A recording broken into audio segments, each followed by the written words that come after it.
ఏలూరు జిల్లా వ్యాప్తంగా ఈ రోజు ఎస్సీ వర్గీకరణకి నిరసనగా జరుగుతున్న భారత బంద్ మిశ్రమంగా విజయవంతమైంది. అయితే ఏలూరు నగరంలో ఆర్టీసీ డిపో నుంచి ఒక బస్సు కూడా బయటకు వెళ్లకుండా దళిత సంఘాలు నిరసన వ్యక్తం చేయడంతో బస్సులు పూర్తిగా డిపోకే పరిమితమయ్యాయి. దళిత సంఘాల నగర వీధిలో పర్యటిస్తూ బంద్ను సమీక్షించారు. ఇదిలా ఉండగా భారత బంద్ సందర్భంగా టీ నర్సాపురం మండలంలో బంధం చెర్లలో షాపులు బంద్ చేసే నేపథ్యంలో ఎస్సీ యువకులకి హోటల్ వారికి వివాదం చోటు చేసుకుంది. ఈ సందర్భంగా ఎస్సీ ఒకటిపై కత్తితో దాడి చేయగా బాధితుడిని వైద్య చికిత్స నిమిత్తం చింతలపూడి ప్రభుత్వ ఆసుపత్రికి తరలించారు. ఈ సంఘటన మినహా జిల్లా వ్యాప్తంగా బంద్ పాటించడం జరిగింది.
అందరూ ఏదైతే ఈ నెల 1వ తారీఖున సుప్రీంకోర్టు ఏబిసిడి వర్గీకరణకి అనుకూలమైన తీర్పు ఇచ్చిందో దానికి వ్యతిరేకంగా ఈ దేశంలో ఉన్నటువంటి మాల సామాజిక వర్గం అనేక ఉపకులాలన్నీ కూడా ఈరోజు భారత్ బంద్ పిలిపించిన కారణంగా అందరూ కూడా రోడ్డు మీదకి వచ్చాం. మా నిరసన తెలియజేస్తున్నాం. ఈరోజు షాపులు కానీ ఏలూరు పట్టణంలో మేము ఉన్నాం. ఏలూరు పట్టణంలో షాపులు కానీ ఆర్టీసీ కానీ వ్యాపార సంస్థలు కానీ అందరూ కూడా సహకరించాలని కోరాం. ఎవరైనా ఎట్టి పరిస్థితులు మా నిరసన ముందుకు తీసుకెళ్తాం.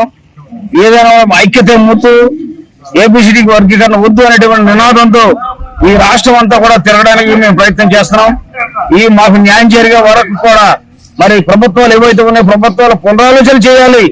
ఎందుకంటే దళిత సామాజిక వర్గంలో ఒక చీలిక తెచ్చి దళితులను వెడగొట్టి దళితుల్లో బలహీనంగా చేరేటువంటి ఉద్దేశం ఉన్నటువంటి రాజకీయ నాయకులారా, ఖబర్దార్, మీరు కనుక మీ వైఖరి మార్చుకోకపోతే త్వరలోనే మీకు గుణపాఠం చెప్తామని చెప్పి మనం చేస్తాను. జై భీమ్.